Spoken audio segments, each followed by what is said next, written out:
এক সাহাবী বলেছেন, ইয়া রাসূলুল্লাহ, আমি আমার দোয়ার কত অংশ আপনার জন্য রিজার্ভ রাখবো? আমি তো আল্লাহর কাছে অনেক কিছু চাইবো, অনেক কিছু নিবেদন করব, আপনার জন্য যেন আল্লাহ রহমত নাজিল করে, এটাই হলো দুরূদ।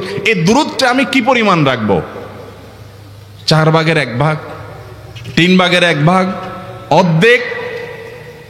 এরপরে সাহাবী বলছেন, আসলে যদি সবগুলোই করি, উনি এক একটা পার্সেন্টেজ বলছেন, আর নবী করিম সাল্লাল্লাহু আলাইহি সাল্লাম বলছেন যে, তাকে বোঝাচ্ছেন যে আরো বেশি করতে পারলে ভালো হয়।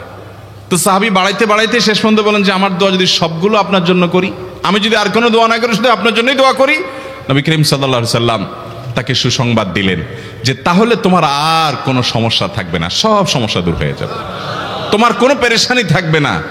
ভাইরা আমার, দুরুদের আমল এমন একটা আমল যে আপনার জীবনে কোনো বিপদ, কোনো মুসিবত, কোনো পেরেশানি, কোনো সমস্যা দেখা দিয়েছে,